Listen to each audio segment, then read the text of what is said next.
Bismillahirrahmanirrahim. Assalamualaikum warahmatullahi wabarakatuh.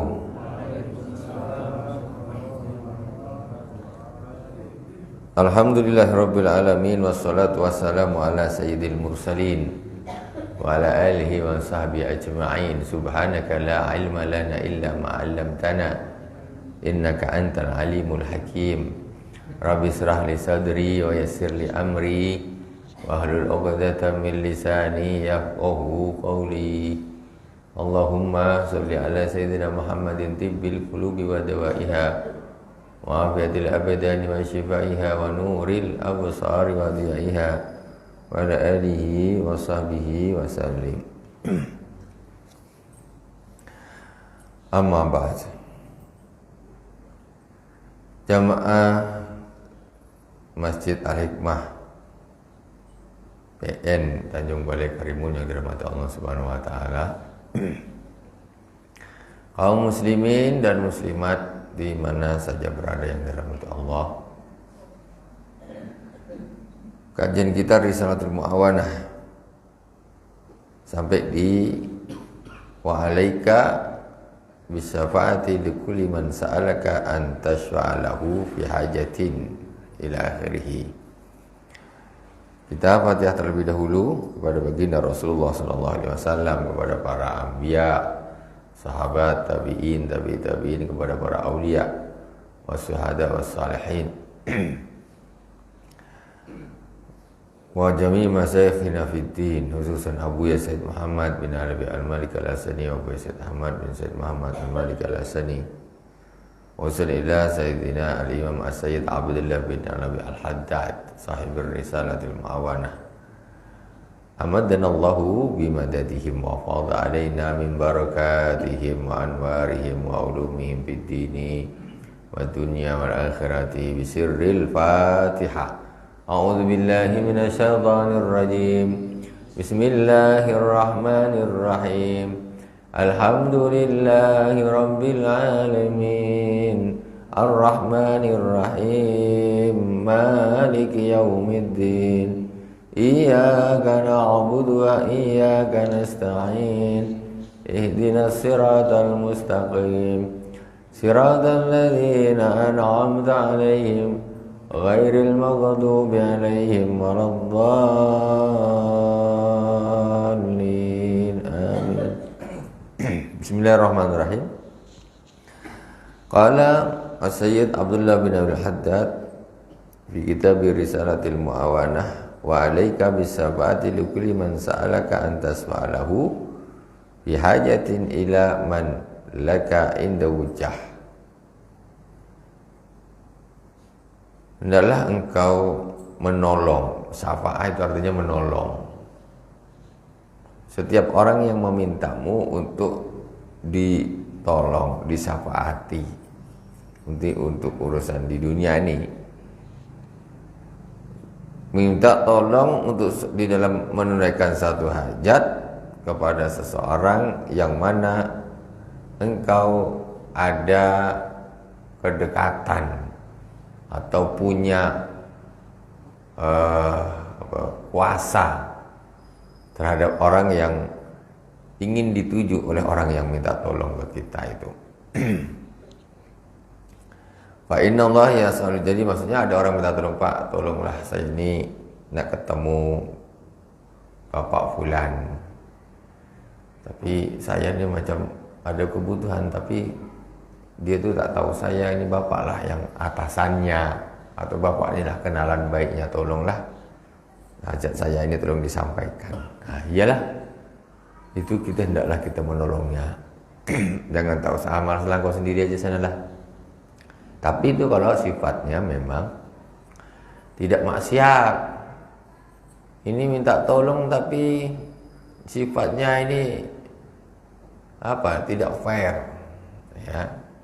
Minta tolong tapi ada unsur nyogoknya dan sebagainya, minta tolong tapi yang bukan haknya. Tapi ini memang betul-betul orang nak tolong, nak ketemu seseorang yang dia tak kenal tak apa, tak mungkin, susah untuk bisa ketemu dan hajatnya bisa dipenuhi, kecuali pertolongan kita menjadi penengah. Tolongan kita tuh, bang tolong nih ya, ada orang nak ketemu nih, bantu dia ya. Di kawan saya tuh, tetangga saya. Iyalah, ini namanya syafaat. Kita kalau kita bisa, kita tolong ya. Fa innallaha yas'alul 'abda an jahihi. Fa innallaha yas'alul 'abda an jahihi. Sesungguhnya Allah akan mempertanyakan kepada hamba, kedudukan pangkatnya akan dipertanyakan. Kau dulu pangkatmu jadi ini, jadi ini, jadi ini. Kau gunakan untuk apa? Itu pasti akan ditanyakan sama Allah. Jangan dikira tak ditanyakan. Di dunia ini senang-senang dia dapat pangkat, dapat jabatan. Di akhirat ditanyakan sama Allah Subhanahu wa taala. Kama yas'aluhu an malik, seperti Allah nanti akan mempertanyakan di akhirat tentang harta yang dimiliki oleh seseorang. Ada orang kaya, itu akan ditanyakan, hartamu kau dapat dari mana, kau gunakan kemana. Pangkat juga gitu. Nah, ini kemarin kita sudah bahas, kita ulangi karena ada poin terakhir yang belum kita selesaikan. Pangkat juga akan ditanyakan, macam mana kau bisa mendapatkan pangkat tersebut dan kau gunakan untuk apa pangkat tersebut. Apa tak bahaya ini? Woi, bahaya. Dan sementara hal seperti ini kadang-kadang tidak diperhatikan oleh para ahli-ahli dunia. Orang-orang yang ahli dunia tak mikir gitu, yang penting aku jadi. Itu masalah besar nanti di akhirat. Di akhirat akan ditanyakan, kau dapat pangkatmu ini dari mana? Kau gunakan untuk apa? Seperti harta kayak gitu. Kaya silakan. Tapi tengok kayamu itu dengan cara apa? Ya. Dengan cara-cara yang haram. Ya selesailah. Baru dapatnya dari mana saja sudah sangkut. Sudah tidak lulus di dalam hisapnya. Apalagi nanti digunakan kemana. Sekarang ini ada orang, istilah orang, uang dapatnya dari jin habis untuk setan. Ini. Dia entah kerja apa, duit tak betul, tak jelas dapat dia, habis untuk setan. Untuk setan apa? Pergi ke diskotik, tak mabuk, entah apa, poya-poya, tuh habis saja duit. Mak, segitu banyak habis. Iyalah, duit ada berkah, ya. Dapatnya dari jin, dihabiskan untuk setan. Itu nanti semua kayak gitu dipertanyakan sama Allah Subhanahu wa taala. Pangkat juga gitu. Makanya para sahabat nggak ada yang ngotot untuk menjadi pemimpin. Aku aja yang jadi. Kayak gitu. Apalagi macam mana caranya aku jadi, pokoknya kita harus jadi nih. Menggunakan cara-cara yang tidak halal. Menggunakan cara-cara yang zalim. Nak jadi saja sudah sangkut nanti pertanyaan dari Allah Subhanahu wa taala, tanggung jawabnya. Jadinya dengan cara yang tak betul, ya. Setelah itu digunakan lagi, tak betul lagi, habis di akhirat. Di dunia macam jadi orang hebat, di dunia itu macam jadi orang hebat, tapi di akhirat akan jadi orang sengsara. Menjadi pemimpin itu bisa jadi ladang pahala yang luar biasa, bisa menjadi ladang dosa yang luar biasa, tergantung, ya. Jadi ibadahnya seorang pemimpin itu lebih utama daripada ibadahnya rakyat biasa. Karena dia ibadah sendiri juga mikirin rakyatnya. Pahalanya lebih besar. Di sisi lain, dosanya juga lebih besar kalau tidak bisa menggunakan dengan semestinya. Hati-hati. Kita belajar politik juga, tapi belajar adab, agama ini harus belajar juga. Jadi ada remnya juga ada nanti. Jangan asal jadi aja tak mau tahu. Politik, uang, udah jadi kebiasaan. Itu semua ditanya sama Allah nanti di akhirat tuh. Kau macam mana kau bisa jadi? Sebetulnya orang tuh tak nak pilih kau, tapi berhubung kau kasih tap. Jadi setelah itu tinggal dia bayar utang. Utang sana putar sini, kacau balau. Potong sana, potong sini. Aduh, itu hanya kebagian sesaat saja itu. Tanggung jawabnya luar biasa. Kita ini orang beriman, ya, kita yakin ada hari kiamat nanti, ada hari pertanggungjawaban. Silakan jadi pemimpin, tapi yang adil, yang jujur. Jadinya dengan cara bagus, ya, digunakan dengan yang bagus. Mantap. Pahalanya besar jadi pemimpin itu. Ya. Nah, itu tadi. Nah, tapi itulah berat, ya. Illa man rahimahullah, kecuali Allah, orang yang dirahmati oleh Allah Subhanahu wa taala, yang disayangi oleh Allah Subhanahu wa taala. Allah pilih kau jadi adil. Nah, itu harus ngeri. Wa idza tawajjaha ala 'abdin wa idza tuwajjiha ala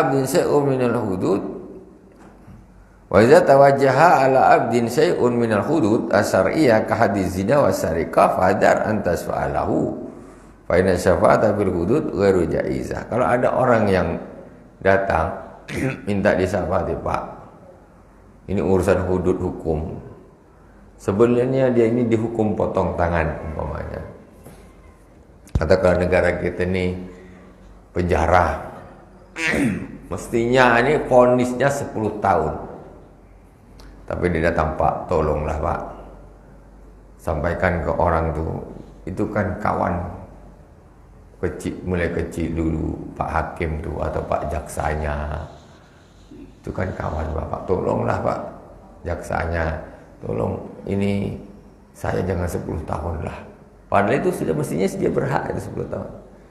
Ada sini, ayolah, gampang lah, nanti aku bilang lah sama kawan aku itu, Pak ini tolong Pak ya, si fulan ini jangan 10 tahun ya, 5 tahun aja. Oke lah sama kawan, siap, tak apa, kata dia. Ini namanya syafaat, tapi haram, tidak boleh. Nah, kalau ini hukum Islam, maunya mestinya tangannya dipotong, kemudian ada kedekat, Pak, tolong Pak ini Pak, jangan sampai dihadut, hudud tangannya dipotong ya. Atau zina yang mestinya dia dirajam jadi nggak jadi dirajam, mestinya dicambuk jadi tidak dicambuk, haram. Mensyafaati yang seperti ini, menolong hal seperti ini, itu haram. Pak, itu sebetulnya sudah final, itu sudah mesti hukumnya memang berhak itu maksudnya. Tapi karena dia nego sama orang tadi yang memberi hukuman, akhirnya karena dia kawan, kedekatan atau atasannya, maka akhirnya hukumnya diringankan atau ditiadakan. Woi, macam mana kayak gini? Praktek di zaman sekarang ini, waduh, macam mana coba? Dan yang repot itu sudah menjadi suatu kebiasaan, sudah dianggap biasa macam tak dosa. Di akhirat dituntut sama Allah Subhanahu wa taala. Padahal kita nih tak ikut-ikut, nak bantu orang aja biar hukumannya tak jadi atau diringankan. Tapi kalau kau memang berhak begitu, aku tak sanggup nak bantu sehingga engkau jadi tidak dihukum sesuai yang semestinya. Ini haknya Allah. Kalau memang kau berhak dipotong tangan, ya berhak potong tangan, ya selesai. Aku tidak mau berikut campur dalam masalah ini. Aku tidak berhak untuk menolong seperti ini. Itu haknya Allah Subhanahu wa taala. Kalau dia mabuk, dia harus dicambuk, aku pun tidak bisa mensyafaatimu sehingga kamu tidak dicambuk. Gak bisa, dosa, dosa. Walaupun aku hanya sekedar menyampaikan kepada bawahanku ataupun atasanku ataupun kawanku itu tadi yang dia menjatuhkan hukuman, aku tidak boleh yang seperti haram, tidak boleh. Wa idza sabata syafa'atan fa uhdita laka bisababi hadiyah fala taqbalha fa inna rasya. Kalau engkau menolong seseorang, ya, kemudian engkau diberi hadiah sebab engkau menolongnya tadi, ya, memberi syafaat kepadanya tadi, fala taqbalha, jangan engkau terima hadiah itu. Kata al-Imam, fa innaha rasya, sesungguhnya hadiah itu adalah sogok, ar-rasi wal murtasi finnar. Kata Rasulullah, orang yang nyogok, yang nerima sogokan, dua-duanya masuk ke dalam neraka jahanam. Jadi dia nolong. Mestinya ini dijatuhi hukuman 10 tahun. Kawan, tolong Pak. Ampun, tolong Pak, janganlah sampai 10 tahun Pak, tolong. Kalau bisa bebaskanlah. Bebas sekali tak bisa lah, enggak salah. Kurang mungkin. Ya aku bilang nanti dengan kawan aku. Bang, ini tolong jangan 10 tahun ya. Kasih 2 tahun saja. Atau 4 tahun saja. Dipotong 6 tahun hukuman. Padahal mestinya dia berhak segitu. Atau tadi secara hukum Islam. Udah, akhirnya deal. Hasil keputusan jadi tidak 10 tahun. Kemudian si orang ini tadi yang minta tolong, dia ngasih hadiah. Ngasih hadiah apapun ya, kasih handphone, ngasih duit. Fala taqbalha, kau jangan terima itu. Fa inna rasa riswa. Ini sudah nolong sana dosa, nerima lagi tambah dosa, double dosanya. Double dosanya. Sudah menolong orang yang mestinya berhak untuk dihukum jadi lebih ringan, mestinya lebih berat, atau jadi tidak dihukum lagi. Dosa satu, dosa lagi kedua nerima sogokan itu, riswah itu tadi. 2 dosanya. Yang satu dosanya gimana? Dia mensyafaati seseorang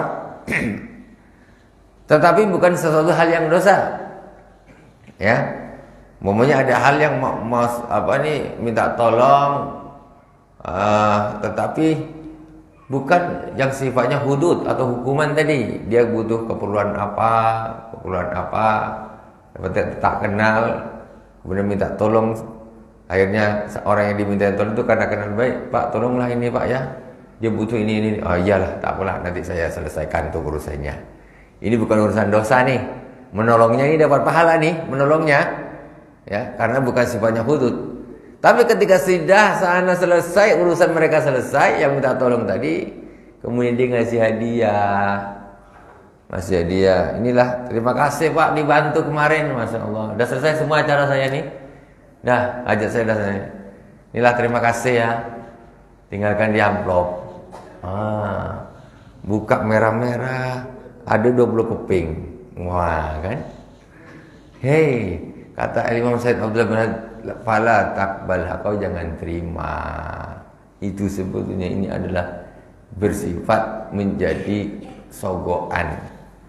Ya, terima kasihnya itu jadi sogokan.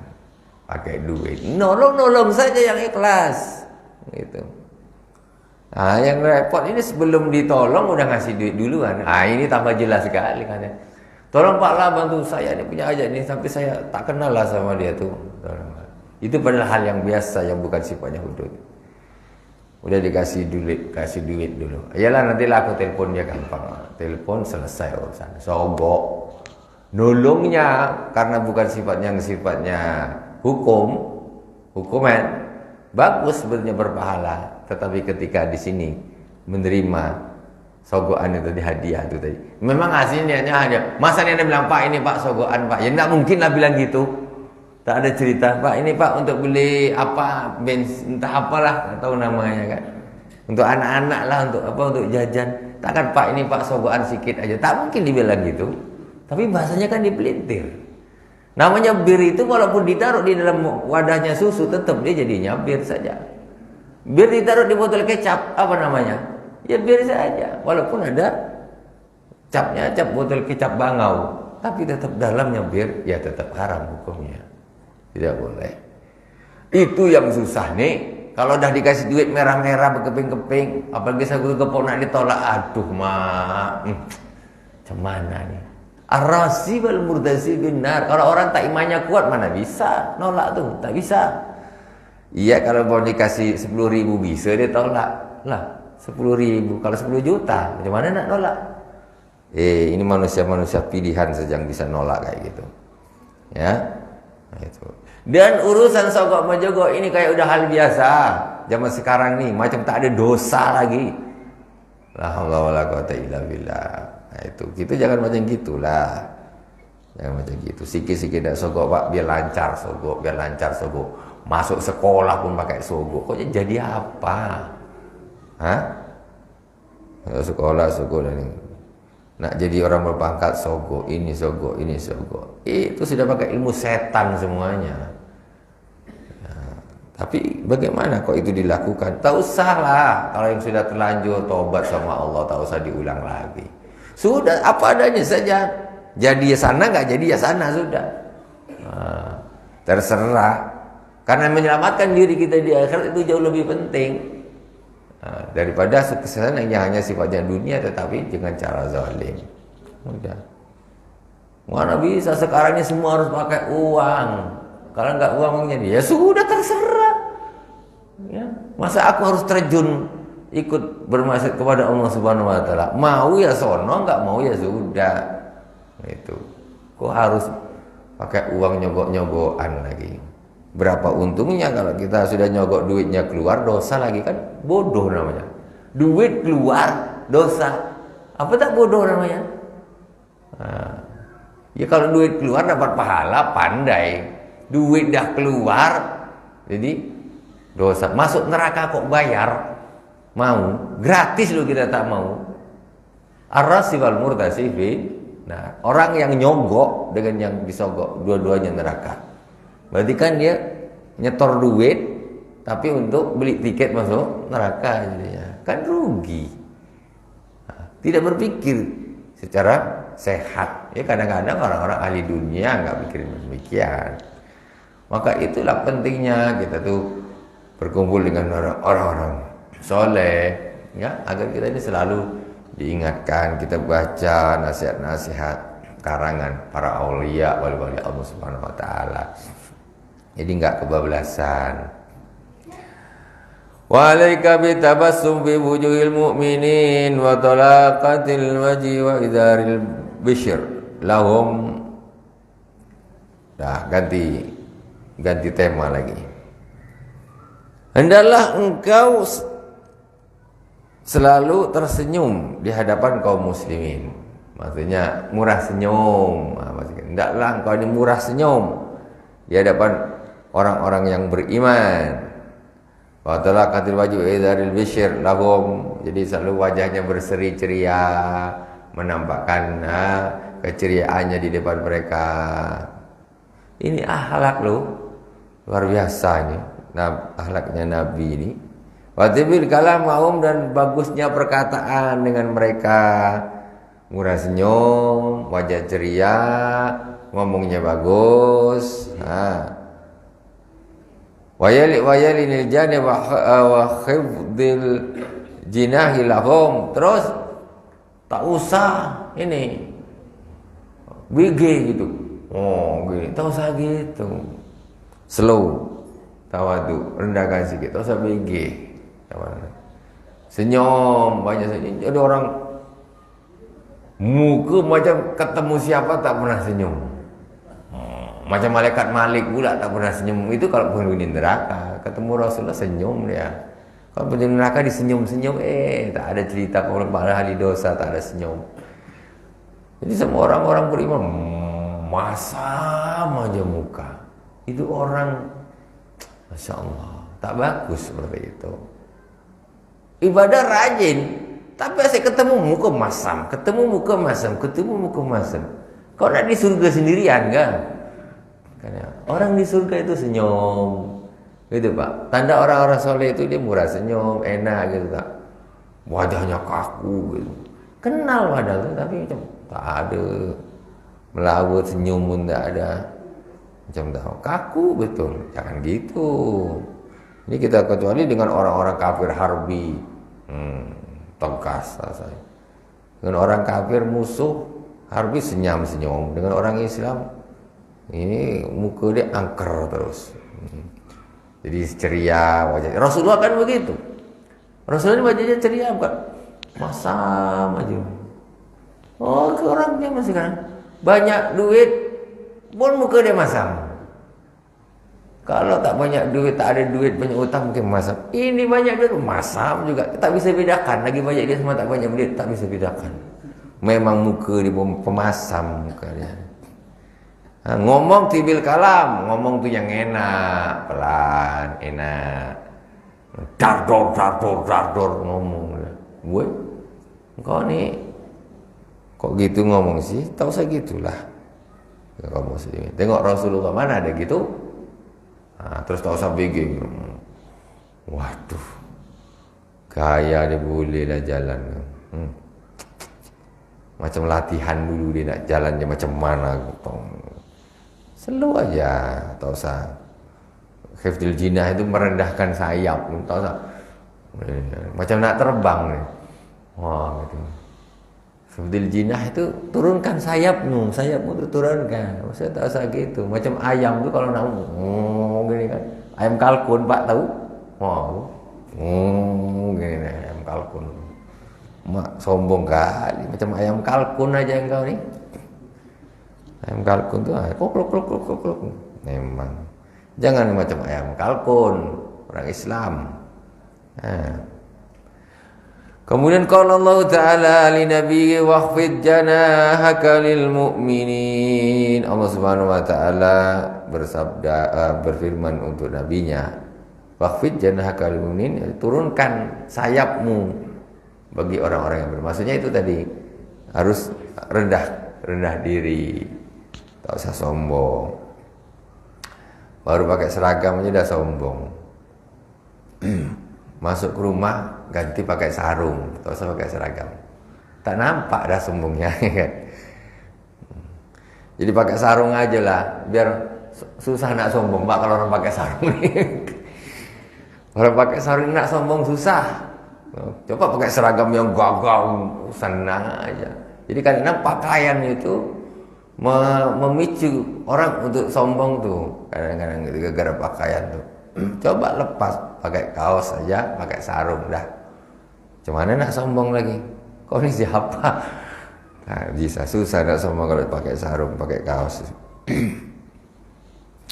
Kemudian waqala alaihi salatu wassalam la tahqiranna minal ma'rufi syai'a walau antalqa akhaka biwajhin talik. Janganlah engkau meremehkan satu kebaikan walaupun itu kecil. Tak usah remehkan. Walaupun hanya engkau bertemu dengan saudaramu dengan wajah yang ceria.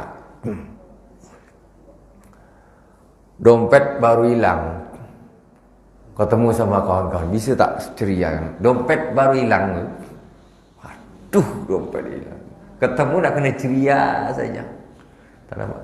Susah. Masang tu apa? Dompet baru hilang ke? Nampak kali. Iyalah. Atau lagi kena potong gaji kali. Jadi setelahnya itu namanya wa in tusibka khasasatun fatajamali. Kalau engkau ditimpa kesusahan, dia ada pakai ha fatahammali dengan atau pakai jim fatajamali. Beda artinya. Kalau fa in tusibka khasasatun fatahammali, kalau engkau ditimpa kesusahan, fatahammal, maka kau harus tahan, tabah. Kalau ditimpa kesusahan, tabah, harus tabah bahasa kita. Yang lebih hebat dari itu, wa in tusibka khasasatun fatajammali, ditambah titik satu. Fatajammali. Maksud, kalau engkau ditimpa kesusahan fatajamal ini menampakkan indah. Menampakkan indah, maksudnya jangan kau nampakkan kalau kau sedang susah. Itu, jangan kau nampakkan. Kalau memang orang ni kena musibah, dia nampak susahnya tapi dia ni tabah. Itu sudah okey, tidak terlalu ngeluh sana, ngeluh sini, tabah. Ya macam mana lagi lah, sudah begitu dia tabah. Tapi dia masih nampak kalau dia itu ada kesedihan, atau kesedihannya masih nampak, tapi dia tidak sampai ngeluh, alamat tidak ridho terhadap keputusan Allah. Yang lebih dari itu, fatajammali, dia menampakkan justru nampak itu indah seolah-olah tidak ada masalah apa-apa, ya. Jadi tetap hawanya itu bahagia, tak punya duit padahal, tapi senyum terus. Hutang banyak, senyum terus. Tapi jangan lupa hutang tak bayar. Bukan itu, senyum lain, bayar hutang lain. Ini tidak lupa pula hutang tak bayar, senyum-senyum terus. Itu salah. Maksudnya dia tetap tegar dan tetap menampakkan keceriaan. Wa idharil bishir lahum. Ini. Wa qala alaihi salatu wassalam, al-kalimatu thayyibu sadaqah. Rasulullah bersabda, kalimat yang bagus itu sedekah. Ngomong yang bagus itu sudah punya nilai sedekah. Ini sudah duit tak keluar, ngomongnya kasar. Aduh, dapat apa? Duit tak keluar, infak tak nak, peloke. Udah peloke, bakhil, ngomongnya kasar. Lah, jauh betul dari akhlak Rasulullah SAW. Ya, al-kalimatu thayyib sadaqah.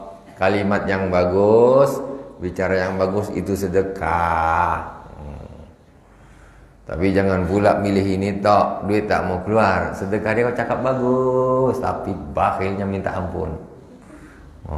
Ini kan sedekah. Aku sedekah ngomong aja yang bagus. Oh, kau ni nak berpolitik hadis pula, kau nak bikin alasan. Nah gitu. Duit keluar, ngomong bagus. Ini asyik masuk masjid, subhanallah, alhamdulillah, wa la ilaha illallah, Allahu akbar. Besok gitu, subhanallah, alhamdulillah, wa la ilaha illallah. Buka 1 bulan kosong pengamal, ia punya nilai sedekah. Takbir, tahmid, tasbih itu punya nilai sedekah, perkataan yang bagus. Tapi bukan ditiupkan ke tong amal itu, pengamal itu isi duit. Tuh baru betul. Jadi kalau memang dah tak punya lagi, memang ya sudah, kita ngomong yang bagus, banyakkan tasbih, tahlil, tahmid, banyakkan ya. Nah, duit tak punya, banyak berzikir agar bisa mengimbangi amalnya orang-orang kaya. Makanya para sahabat, sebagian sahabat yang ekonominya menengah ke bawah datang ke Rasulullah SAW. Di semacam curhat sama Rasulullah. Kata beliau, orang-orang yang menengah ke bawah, ya Rasulullah, orang-orang yang kaya itu ya Rasulullah, dia sholat seperti kita sholat. Jadi kita sholat apa dia bisa ngikut juga. Kita witir dia bisa witir, kita tahajud dia bisa tahajud, kita duha dia bisa duha. Kemudian mereka puasa seperti kita puasa juga bisa. Apa kita puasa apa? Senin, Kamis, Yaumul Bid, mereka juga bisa puasa. Tetapi ya Rasulullah, mereka bisa bersedekah dengan kelebihan hartanya. Kami tak punya. Macam mana kami nak nyalip di orang? Tentu orang-orang kaya tentu dia lebih dekat sama Allah, ibadahnya lebih banyak. Kata para sahabat, macam mana caranya kami kok bisa beriring, berlomba dengan orang-orang kaya itu? Sholatnya sama banyak dengan kita, puasanya sama banyak dengan kita, dia punya kelebihan bisa banyak berinfak. Kata sahabat, lah gini kalahlah kami ya Rasulullah, kami orang-orang miskin tak punya nih, macam mana? Nah itulah kemudian kata Rasulullah, likulli tahmidatin shadaqah, likulli tasbihin shadaqah, kemudian jadi takbir shadaqah. Maka ketika memang dah tak punya apa-apa lagi, maksudnya banyaklah berzikir kepada Allah Subhanahu wa taala, tahmid, tahlil, takbir. Macam gitu. Beliau sibuk ketika mereka sibuk cari duit. Ya sini kerjanya memang tak ajak mereka. Waktu kosong lebih banyak, banyakkan berzikir supaya bisa berlomba dengan orang-orang kaya gitu. Orang kaya itu untung, orang kaya itu duit Allah kasih. Ya, kemudian diinfakkan, dia dapat pahala. Apa tak untung? Ya, duit Allah kasih, dia keluarkan, dia Allah kasih dia pahala. Apa tak untung? Itu manusia-manusia pilihan. Ya, rezeki dilancarkan sama Allah, bersyukurlah jadi orang-orang kaya, bersabarlah jadi orang-orang miskin. Nah, semuanya bagus, syukur bagus, sabar bagus. Innallaha ma'as sabirin. Jadi semua itu ada pintunya masing-masing, ada makomnya masing-masing. Ada makam syukur, ada makam sabar. Sampai para ulama berbeda pendapat menjadikan satu perdebatan ini, manakah yang lebih tinggi antara makom sabar dengan makom syukur?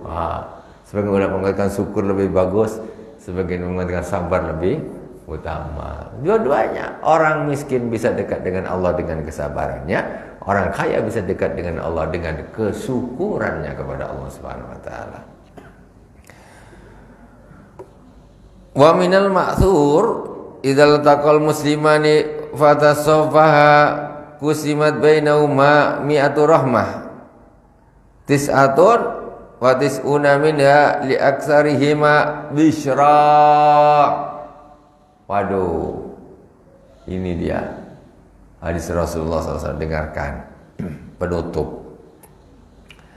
Ketika bertemu dua orang muslim kemudian dia bersalaman, ya Ibu, ketika bertemu dua orang muslim, Bu, kemudian dia bersalaman, ya, kusimat bainahuma mi'atur rahmah, maka akan dibagi untuk dua orang ini tadi 100 rahmatnya Allah Subhanahu wa taala. Antara dua ini dibagi 100. Tis'atun wa tis'una minha li aksari ma bisyra. 100 itu dibagi dua, 99-nya untuk orang yang paling berseri wajahnya. Dengan orang berseri itu dia dapat 99, yang mukanya masam dapat 1. Banyak tak bedanya? Iya betul, 100 bagi 2, tapi muka masam dapat 1. Yang dia suka senyum ini 99, jangan dibikin 55, tak bisa disamakan. Orang muka masam dengan wajah ceria, wajah lembut, enak, tidak sama. Itu seperti itu. Itu ibadah, tetapi kadang-kadang kita ini tidak menganggap itu satu ibadah. Yang repot zaman sekarang nih, tengok ini akhlak-akhlak nabian semua, akhlak nabi. Jadi ilmu kalau orang bilang ini ilmu tua, ilmu orang tua. Saking ini ilmu orang tua, anak muda tak ada yang ikut. Memanglah, macam kampung ini tak ada anak muda, mungkin tak. Ini sebenarnya orang tua yang ngaji ini, orang muda juga ngaji ini. Jadi anak-anak muda mereka ini sudah sudah terdidik mulai usia dini, gitu. Karena untuk menjadi orang bagus itu dia bertahap prosesnya, bertahap. Seperti itu. Ini kan ilmu istilahnya yang sangat penting, ya, sangat penting bagi kita. Jadi kalau ketemu salaman. Kalau nak dapat banyak 99 harus suka senyum sikit. Salaman. Begini. Masam lah muka. Salam. Kau dapat 1, aku dapat 99. Apa tak senang. Wa zara an tahjar musliman li hadhi nafsik. 5 menit lagi. Hati-hatilah jangan engkau mendiamkan orang muslim karena nafsumu. Bainik tadat al-maslahatu ad-diniyah hajrahu. Kalau memang sebetulnya dia berhak untuk didiamkan secara agama, tapi kau ketika mendiamkan dia jangan karena nafsu, tapi karena agama, karena Allah. Jadi mendiamkan dia ini karena Allah, bukan karena nafsu kita. Aku tak nak suka, benci aku, maksudnya karena nafsunya. Tak nak lagi aku, bukan.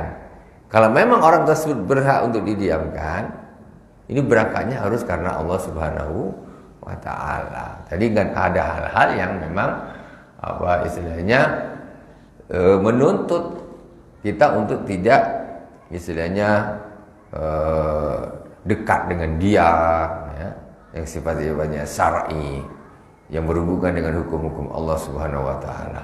Fala tajarhu fawqa salasati ayyam. Dan jangan kau diamkan dia biarkan lebih dari 3 hari. Faqad qala alaihi salatu wassalam man hajara akhahu fawqa thalathin adkhalallahu an-nara illa ayyatadarakahu bi rahmatih. Barang siapa yang mendiamkan, membiarkan, menjauhkan ya saudaranya lebih dari 3 hari, maka Allah akan memasukkan ke dalam neraka kecuali Allah memberinya rahmat. Kecuali Allah memberinya rahmat. Jangan karena nafsu, ya. Karena nafsu. Wa ma'lu hadza idza kana al-hajru lit-ta'dib wa amma idza kana li-ityani batila aw tarki haqqa fala akhir lahu illa birujuhi ila al-haqq. Jadi yang dimaksud di sini itu adalah kita diamkan itu lit-ta'dib, untuk memberi pengajaran adab pada dia. Setelah 3 hari, baikkan lagi. Biar dia sadar, biarkan dia. Tak usah dia dulu 3 hari untuk takdib. Fa amma idza kana lidani batila aw tarkiha haqqa fala akhir lahu illa biruju'i ila al-haqq. Tapi kalau orang tersebut itu memang dia melakukan kebatilan atau dia meninggalkan hak-haknya Allah Subhanahu wa taala, ya, atau mereka dengan hak secara umum, pada akhir lahu ila birujuhi ilal haq, maka tidak ada batasan sampai dia kembali kepada kebenaran. Ini urusan hak dan batil. Kalau dia mau melakukan kebatilan, ya sudah, sampai engkau melakukan kebatilan baru kita bagus lagi. Sampai kau kembali daripada kebatilan tadi, kau tobat, baru kita balik bagus lagi. Kalau tidak ada batasan 3 hari, tidak ada. 3 hari hanya untuk takdib, untuk memberi pelajaran. Wallahu subhanahu wa ta'ala a'lam. Subhanakallahumma wa bihamdik, asyhadu an la ilaha illa anta, astaghfiruka wa atubu ilaik. Wa sallallahu ala sayyidina Muhammadin wa ala alihi wa sahbihi wa baraka wa sallam. Walhamdulillahi rabbil alamin. Wassalamualaikum warahmatullahi wabarakatuh.